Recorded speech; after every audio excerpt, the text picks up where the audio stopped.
Dans le silence des cieux marocains, un compte à rebours invisible s'accélère. Depuis plusieurs années, Rabat attend la livraison d'un appareil qui doit redéfinir l'équilibre aérien régional, le F-16 Block 72. Après une longue attente, une première étape décisive vient d'être franchie à des milliers de kilomètres. Aux États-Unis, la société Pratt & Whitney a terminé la fabrication des 29 moteurs destinés aux chasseurs F-16 marocains. Des moteurs F-100P W229 capables de propulser ces avions au-delà de Mach 2. 25 seront intégrés aux appareils et 4 serviront de réserve pour les unités de maintenance marocaines. Mais la puissance ne s'arrête pas au moteur.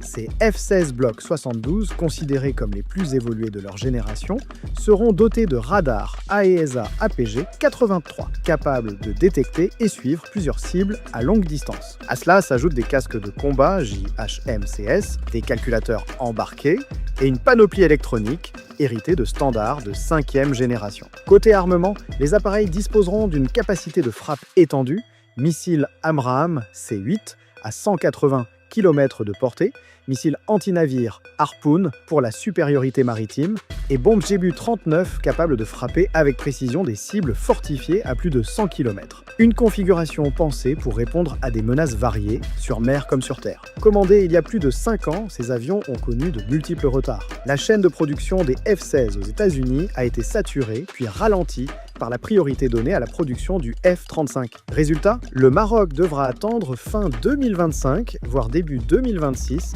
pour voir son premier appareil livré. Mais le résultat pourrait bien en valoir l'attente. Ces nouveaux chasseurs marqueront une rupture dans la posture aérienne du Maroc. Au-delà du simple remplacement, c'est une montée en gamme technologique qui se profile, appuyée par des systèmes de détection, de commandement et d'armement interopérables avec les standards de l'OTAN. Dans les mois à venir, les premiers exemplaires marocains sortiront des hangars de Lockheed Martin. Chaque appareil sera à la fois un symbole de modernisation militaire et un marqueur d'influence dans un ciel nord-africain de plus en plus disputé.